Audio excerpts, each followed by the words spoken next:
everyone, and I hope you are staying at home and staying safe. In this fourth edition of Alumni Speaks, I am happy to announce that today we have Mangesh Kamble with us. Mangesh is online from Dubai and he's the team leader with BCD Travels based at Dubai. Mangesh has been a topper of his batch of 2009 and 11, and I'm very happy to see him live after almost 5 years after the convocation was held in 2015. So after that, I'm seeing him live, and I welcome you, Mangesh, on behalf of the entire ITTM staff, teachers, and all the students over here. And Thank I you, now sir. hand over the session to Mangesh. Mangesh will be deliberating upon the impact of e-commerce on tourism industry. It's all over to you, Mangesh. Good morning, everyone. First, I will tell about myself. Like I just passed on in 2011, and I was fortunate enough. I got a placement from college itself, so I was posted in PL Worldways company in Mumbai. So I worked over there for 3 years, and then I got an opportunity to work in Dubai as well. So I just moved and took the opportunity. And from last 5.5 years, I'm working in Dubai in BCD Travel, right?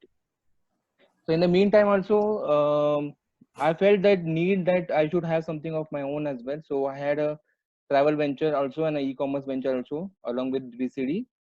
So coming to Dubai was a opportunity which I see, and the technology world started from Dubai. So it was like things are like moving fast nowadays.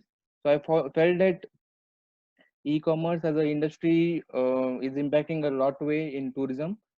So I'll just discuss few things which I felt so.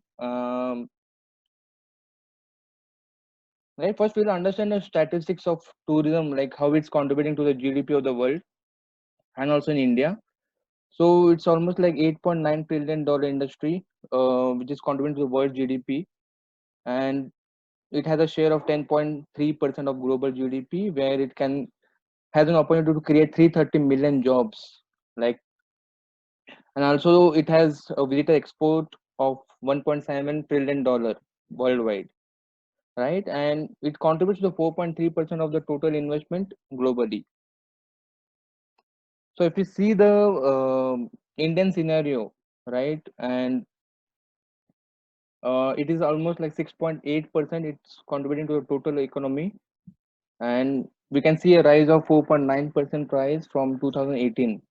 So it's a positive outlook towards tourism, and it's like it is one of the contributor for employment in India, like 8.5% of total employment can be generated through tourism, right? And we can see over 2000 approx INR international visit impact billions. So going forward, like tourism is the key factor, but of course it's a challenging industry and it's a very dynamic industry where it's major impacted through lot of factors. Just hold on. Okay, so basically, uh, the internet is helping us to grow in good way as well as bad way. Where why people rush to online travel shopping, I feel so because the way of shopping for travel is getting changed day by day, and it's having a global access. So we don't need to run after agency to agency to get things done, where all things can be available online, right? Whereas I feel so the industry is more attractive towards the way of presenting it. Like if any product is there, so how we present it to the public depends. So internet has a lot of options. Like today we call it digital marketing media, where it captures millions of computer users Mangesh, global. sorry to disturb you in between. Your Yes. voice is actually pretty low. So can you, Okay. I Just mean, hold. increase your volume a little bit, or maybe you can bring in the mic nearer to your mouth? Yeah, just hold on now.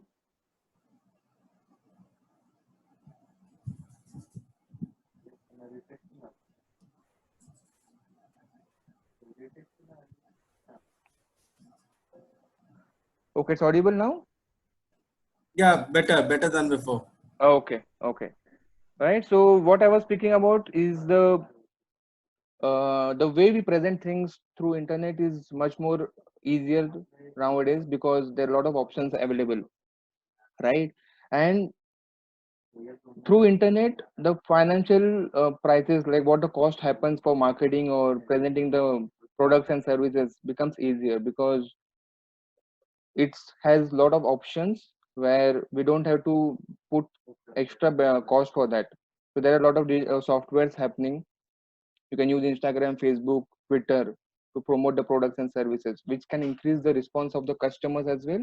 And also the once he takes the products and services, we can also have the feedback as well at the same time, right? So satisfaction of the level of the customers also increases when we use the internet, right? Plus, there are a lot of suppliers involved in private industry, like from the hotel to the car rentals to the suppliers to the DMCs, and then comes to the customer, right? So through internet, things get easily where we can have a direct access to the combined product as well, rather than going individually to the middleman, right? And it saves time.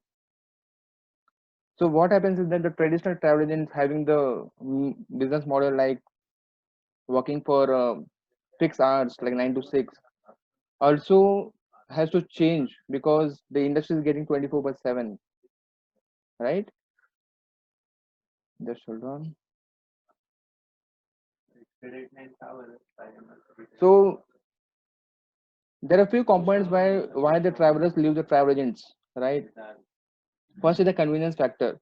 So a normal travel agency opens at 9 o'clock, so there is a time foundation always, right? Of course, there are departments which work for 24/7. Like let's say example of Make My Trip. We can say a lot of things are getting access through WhatsApp nowadays. The agents are giving the mobile number where they can access through WhatsApp.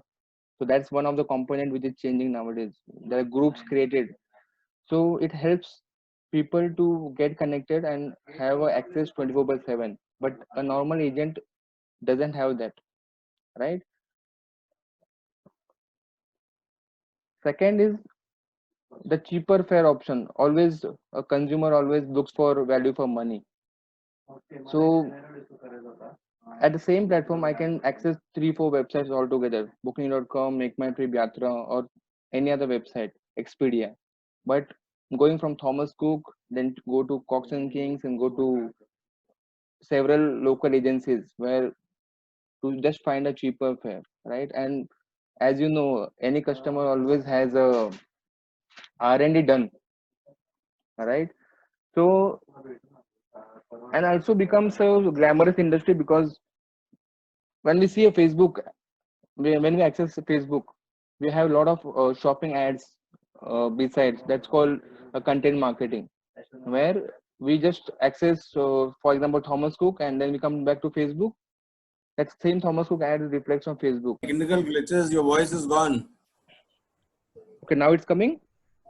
Hello. Hello, just hold on. Huh?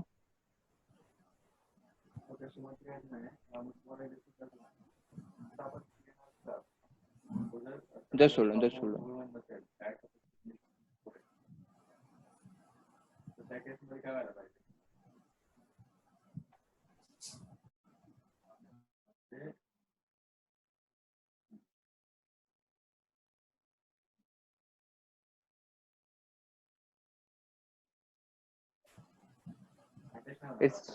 It's audible now.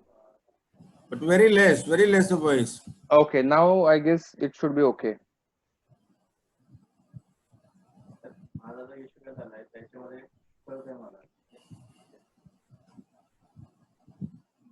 It's audible now.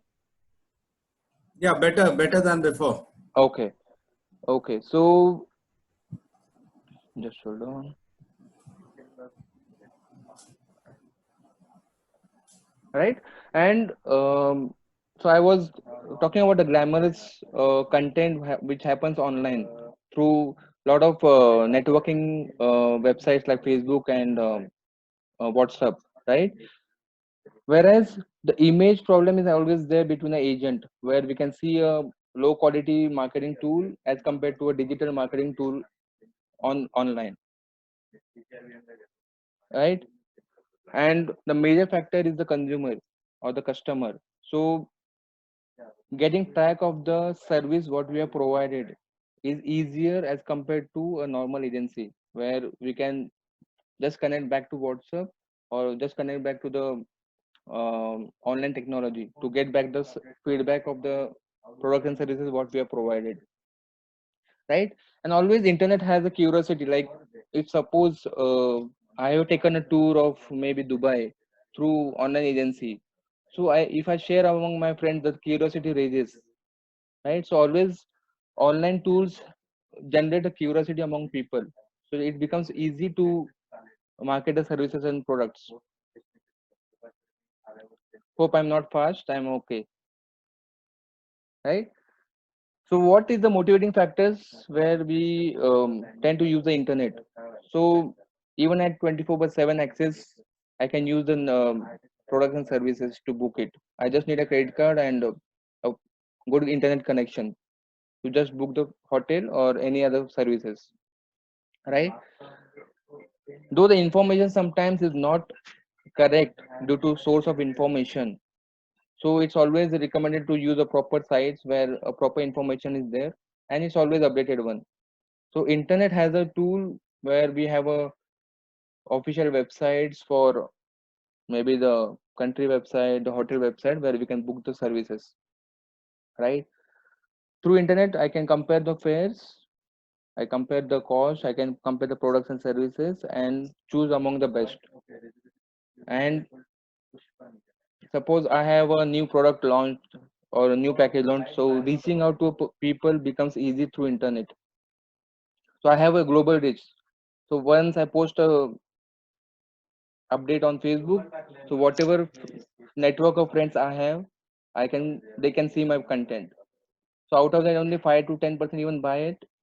It still makes much more business as compared to a retail travel agency, right? And it's always a control over decision.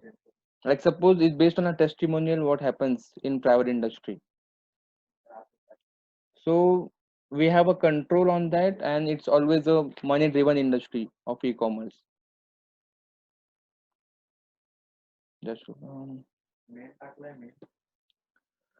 so how do we promote the tourism product, right? It can be in form of advertisement, like it was a traditional way of doing any business, right? Proper advertisement through newspaper, media and all, right? Second is the brochures, right? Normally we do the same thing for tourism, like we have a lot of brochures. Then direct marketing. So this is the concept where people have it through e-commerce, where it is a direct promotion of travel and tourism services, right? Consumer promotions is nothing but it's based on a affiliate thing, where if I have the good satisfaction of product and service, I can just promote them to my nearby people, right? Public relation, of course, the same thing. And online technology.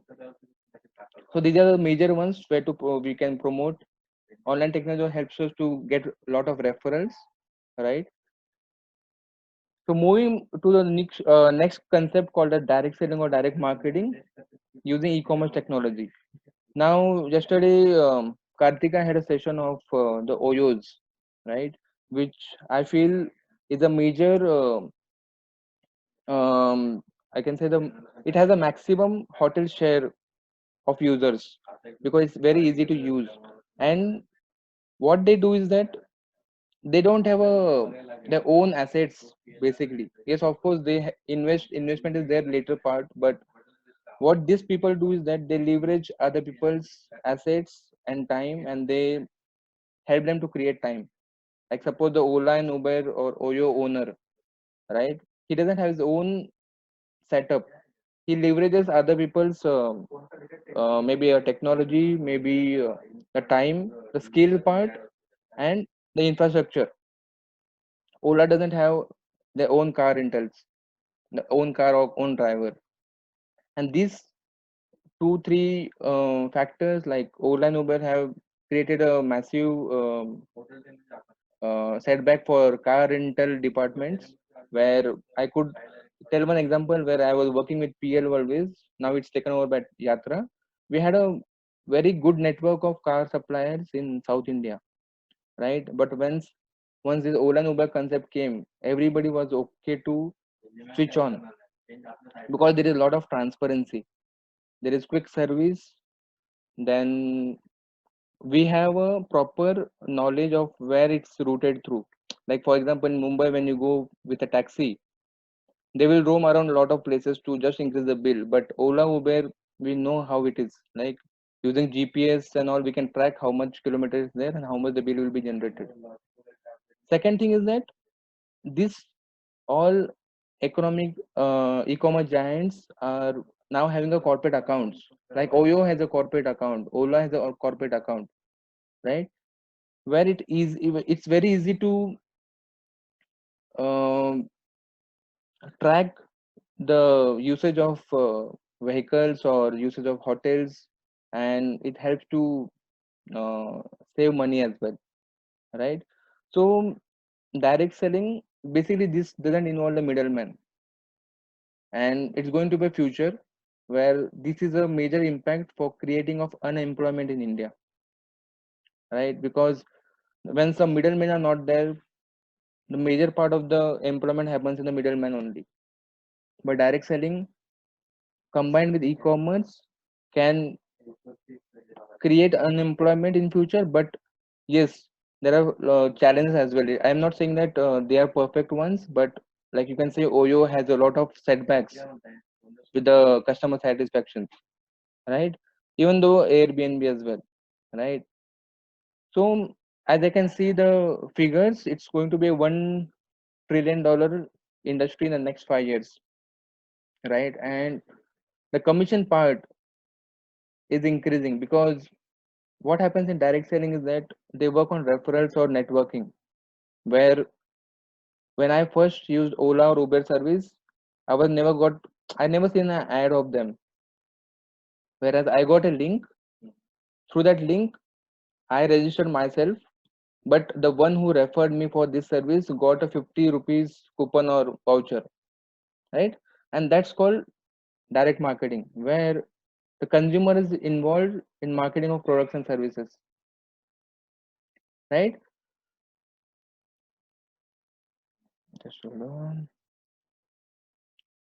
Right, so I will talk about the current scenario, what's happening. Like as you can see, the COVID-19 impact, where the airline and hotel industry is the major impacted ones, where the tourism is based on, right?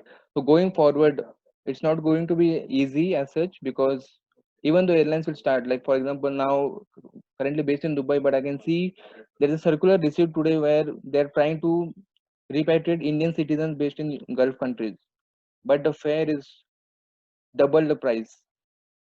So they are not going to leave us any consumer, whether they want to travel or not is their choice, but the cost impact will be more in terms of the crisis happened.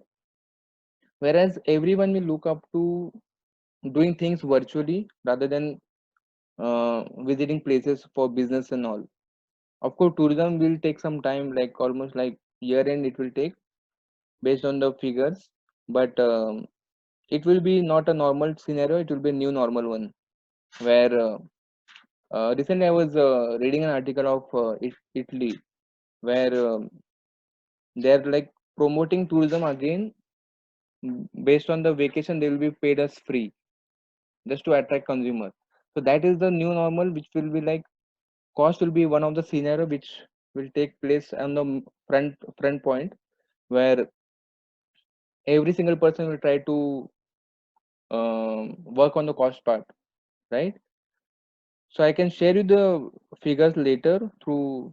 I can share you the PPT also. You can go through these facts and figures. This is a report from McKinsey and Company, where they have mentioned the potential impact on key sectors, right? So you can see the IT at the down part, where e-commerce connected with IT still has scope, right?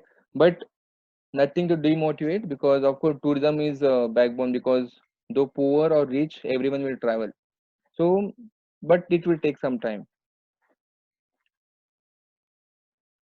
But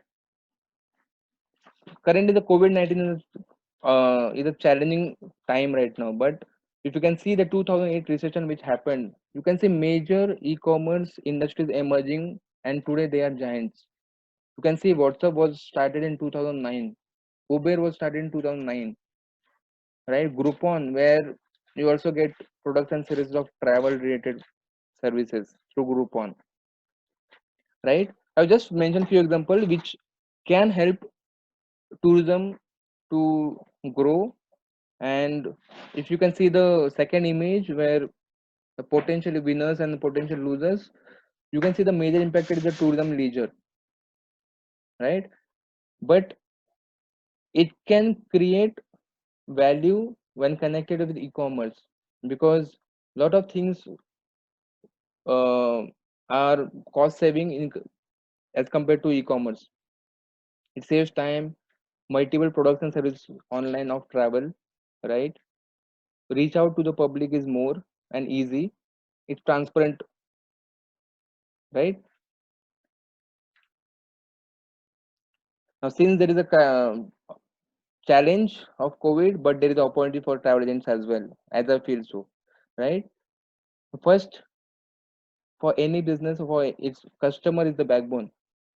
It's not the price, because I feel so, because if one customer is happy, he can bring 10 customers for the service, right? So it's very important to understand the customers first. Product comes, product pricing comes the next, right? And more important to focus here on is the existing consumer base, what we have created, or I can say the loyal consumer base, where in last few months or few years we have regular customers traveling through us. So we can get back to them again, and we can also understand their what is the current need, whether they require any help or not. So existing customer base is nothing but keeping a track of them with this feedback forms, uh, touching base them with updates of travel. Basically, a human touch, I can say, where it's very easy to do, and it's more important in our industry, right? You can also ask your customers what you can do for them to keep them as a loyal customer. But of course, this is a challenging part, but still many agencies do have it, right? If I take about example of a corporate travel, where I handle a client called Nestle. So from last 5 years I'm handling this client, but due to the service which I am providing as a team, it's the loyalty is there. So before even starting job in BCD, I was the Nestle client was there from 9 years, but still it's there, right? Though travel is reduced, but still okay. Again, the next part is the relationship with the consumer, which is more important.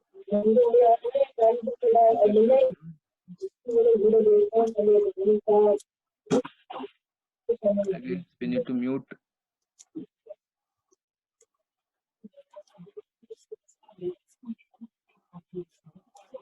Okay, I will continue this.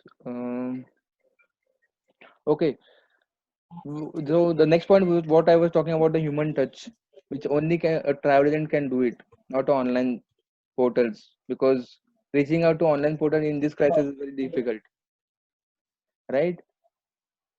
And you can see a lot of mergers and acquisitions happening in our industry, because everyone is based on the cost part and they want to add value to the services what they're providing.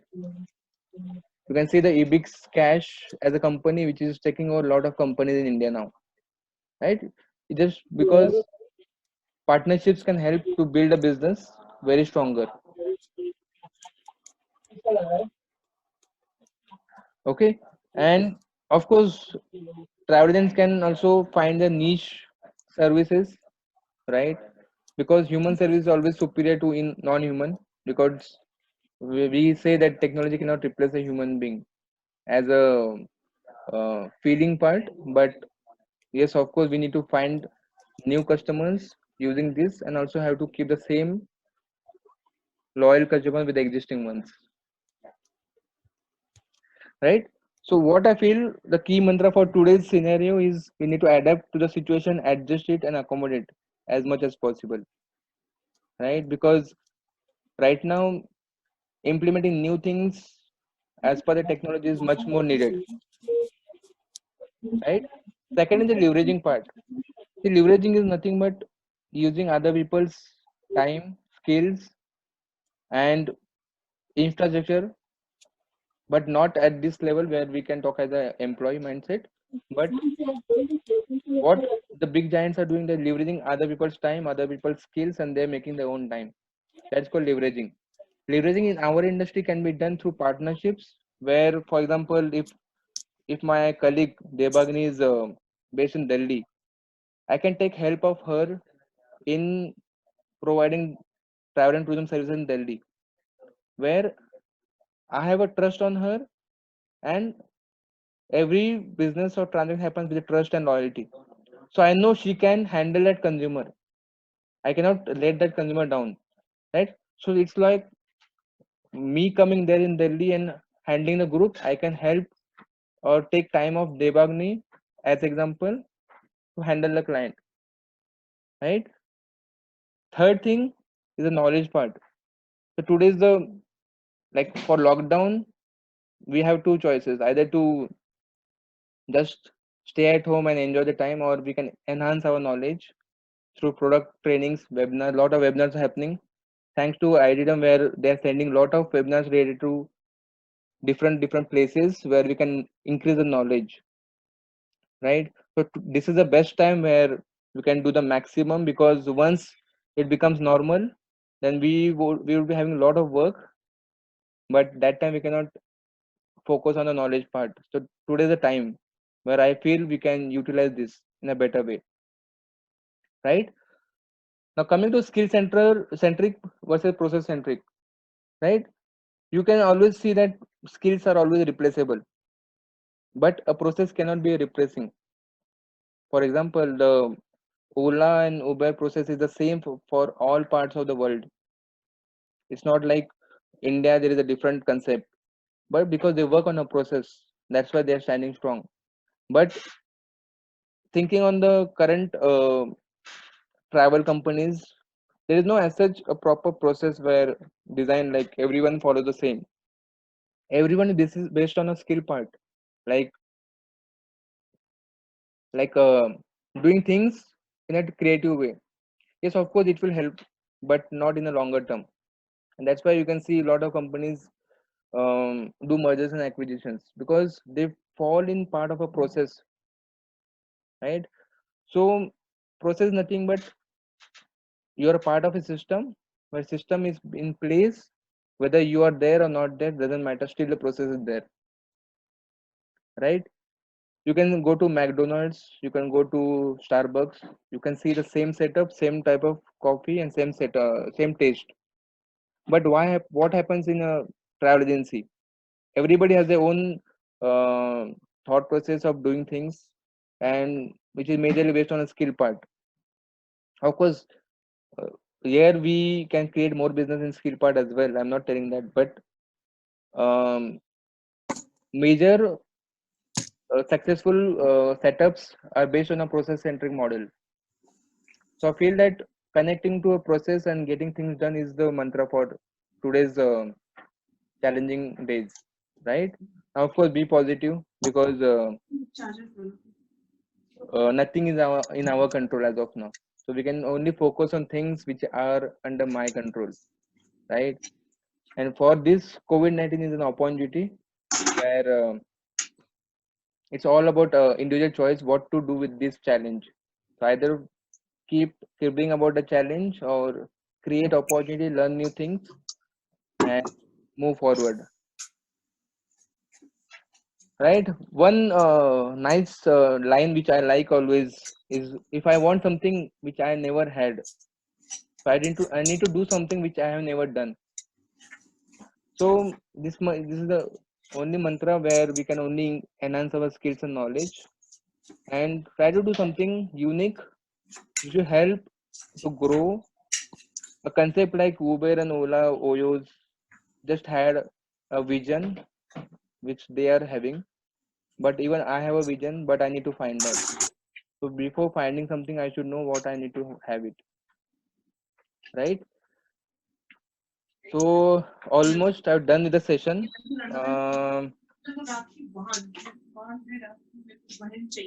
You can ask questions if you have any. और इसका हर साल रहता है। मेरे को तूने राखी नहीं भेजा, मैंने कहा फिर जबरदस्ती का है भाई।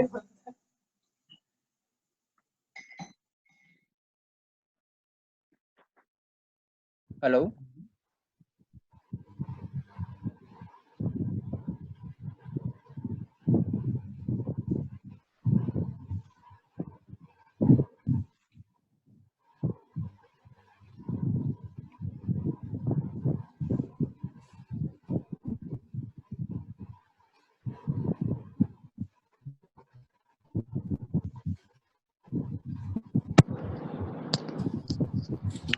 Hello, Yes, if any questions you may ask.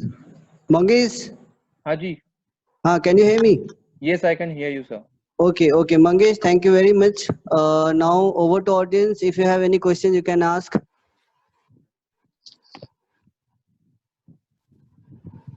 Mangesh, what inspired you opening a company, Fliptrip, and when did you think of this could be a nice change? Can you repeat again?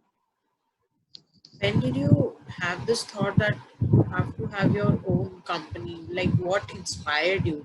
Because you had you have still pretty decent uh, 9 to 6 job, working in Dubai. But what inspired you that you want to do something of your own? The inspiration came from my father. Like he's a government employee working for last 38 years, and he retired 2 years back. He's enjoying his time now. But what made me feel is that I reside outskirts of Mumbai, right? When I was working in Mumbai, it took me around almost like 2 hours one way to reach office, right? I used to leave home at 7 o'clock and reach office by 9. For as this exceptional case, I was given a permission to come late because I was coming all the way from suburbs, right? So the thought came that if my dad was working for 38 long years in a government job 9 to 5, and if I keep working the same way 9 to 6, the whole lot of life, and of course traveling was a major issue which I felt I should have something of my own, but I didn't know what to have, and only the skill part was the travel industry which I focused, right? And second advantage was that in my area where I stay, a place called Rasaini, where there is no agency, no, there is no travel agent, and my father had lot of good contacts where they always used to ask like, हाँ मंगेश के पास आप जा सकते हो, वो अच्छा कुछ service दे सकता है, पैकेज बना के दे सकता है, customized package. And I used to arrange local tours in Mumbai, Alibag, and at all areas. And I have a like lot of cousins, relatives where everyone is tried to book through me only. So that made me think that if as it is the customers are coming, so why not have something of my own? But I couldn't do my job because I had a home loan. So that was a perspective which I couldn't go full time. And I had an advantage that there were two choices: either open office and make my father sit in that office and just take bookings, and I will handle the back end part. Second option was go online. So I started using Facebook. I had a school friend who was good in web designing. He's my childhood friend. So he helped me to create websites. Helped me to create apps. He taught me how to do promotions and marketing, digital marketing, and all that stuff. So when I started, it was abundance of booking which I couldn't manage alone. So I used to ignore few bookings, and I used to give few bookings to my another friend who was also a travel agent, and I should take commission from that. But later I felt that if I can do all alone, it's still possible. But alone in again the sense that I am depending on a consumer to come, right? So that helped me not to go full time, but in between I got a Dubai job and I moved to Dubai. But still, that loyal consumer base is still there with FlipTrip, where they always book through me, and I don't work on the profit part. I give net service, but I know one customer is happy, they can bring 100 customers to me, guaranteed. So And how e-commerce help you through in this process? Like, how did you get help from e-commerce? Like, barring Facebook promotions, how did you channelize your bookings and everything? Was it through a portal? How did you do that? okay. So portal was only an information portal. I never used any payment link and something like that. It was just for promotion of the website. I started using WhatsApp, Facebook to connect. So I used to do the referring part. So if suppose Debagni likes the package, you promote the package on behalf of me. I would give one night hotel stay free or something sort of that, or maybe a dinner at a good 5-star restaurant or 3-star 4-star restaurant. Nothing like that 5-star, but I had a good contact with the suppliers. So I used to remunerate not in terms of cash but as a service. So the Debagni as a friend will also become happy, and she will also help me to promote. That's what I was talking about leveraging. Leveraging nothing but using other people's time to create more and more time, right? And that was one of the part which I was working for promotions and referring and word of mouth. And I'm sure many of our juniors would be also interested in jumping onto a business and all. So, what kind of see e-commerce has made everything very accessible, and there are so many things that we can procure without even spending a penny. So, what is the minimum cost involved in opening a business and getting in touch with all? What do you think about the cost part if they are interested in doing so? How e-commerce helps you in that due process? I took some time to get into FlipTrip. It took me around like 2 years because after college this it was my first job in PL Worldways. I was not having any industry exposure as such. So first year in PL Worldways was like just connecting to people and understanding how things work. I even did accounting, how does tally works and all. I just learned, but it was not a passion. But building relationships is the first key to enter in any part of the business, because we should know people first, and there should be a proper network, now proper relationship with the suppliers.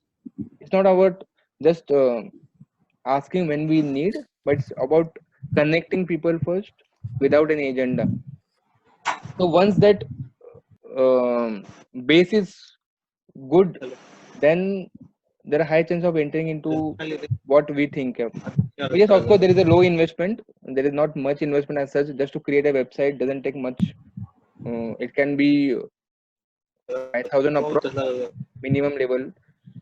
But to create a good website, it takes 50,000 as well to involve the payment links and all. So before, I think so, first connections should be good, knowledge should be good, and you should know people in the travel industry. This can only happen by attending MICE and trade events, what happens in India and worldwide as well.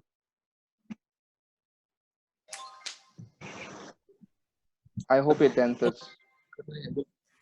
Yes. Hi Mangesh, this is Abhilasha. I have a question. Yes, Abhilasha. Mangesh, can you please highlight as to how you manage your time? Because you were also having a 9 to 6 job and you were also setting up your own company.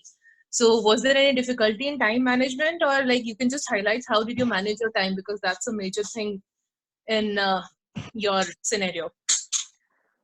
See, to be very frank, I organize my day because see the what made me a lot of like what motivates me is that The successful people also have 24 hours. I also have 24 hours. What makes them different is the time organization, nothing else. So before going to sleep, I just write down my to-do list for tomorrow.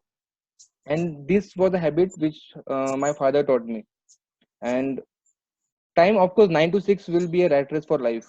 So there is a choice whether to do something additional so that you don't have to do the same job for next 40 years.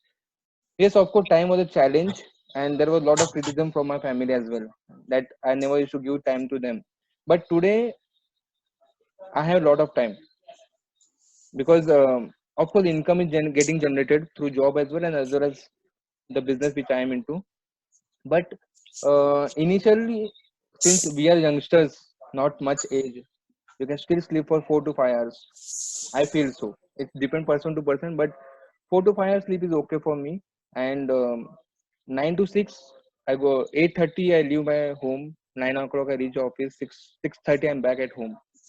6:30 to 7 is the family time. 7 to 11 is my um, time for business apart from BCD. So in that meantime, I do a lot of learnings. I get trained from people who are successful, though from a different background industries, not only travel, but of course our industry depending on other industries. So I should know what their industry requirements are, right? And for in Dubai, it's Friday, Saturday holiday. It is a full-time entrepreneur day for me. Friday, Saturday. Right. Right. Thank you, Mangesh. That was nice. Thank See, you. basically, time is an asset for our industry. Money is not. That's right.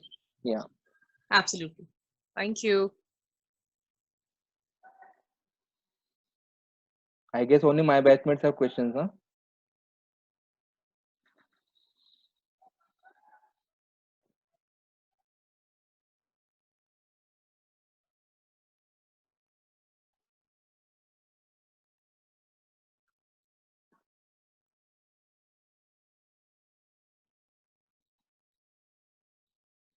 Any more questions?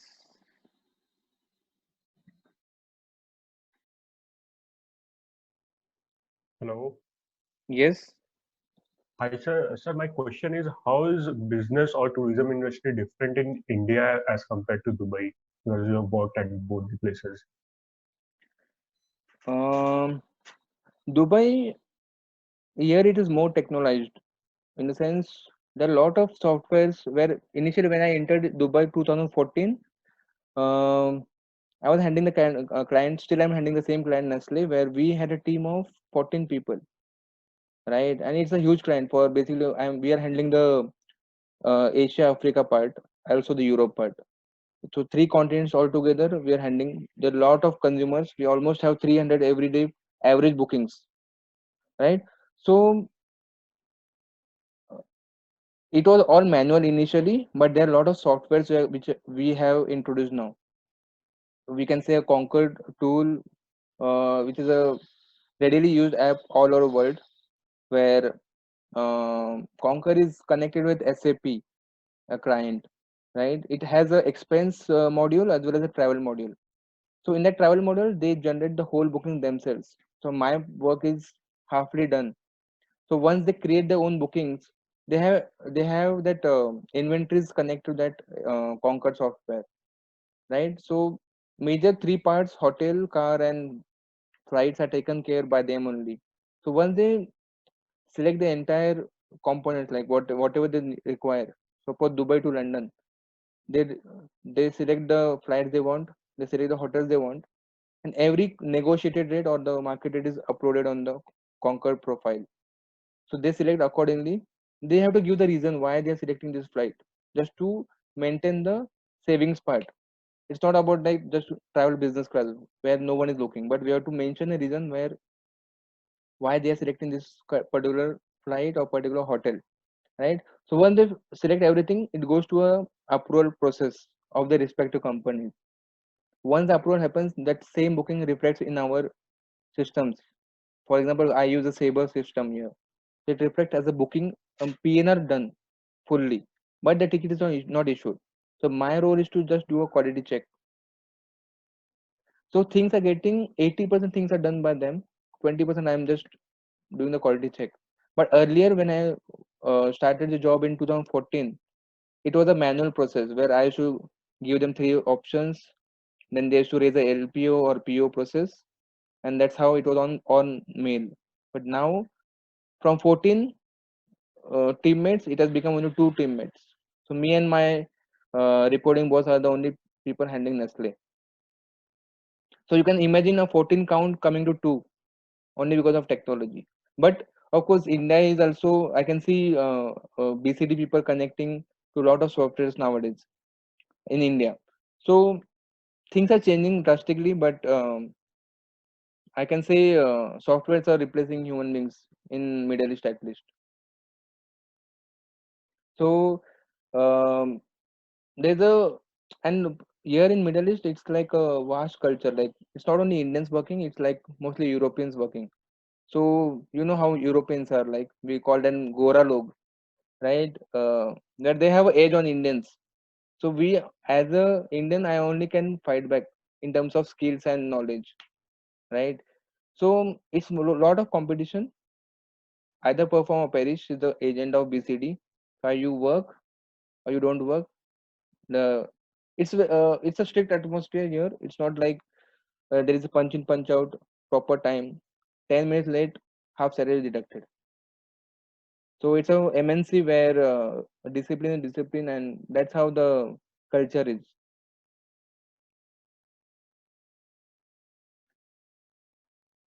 Thank you, sir. Welcome.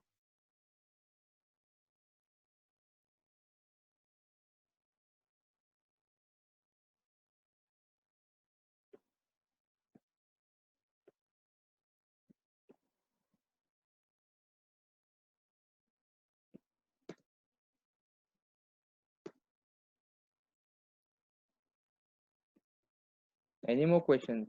You can feel free to ask.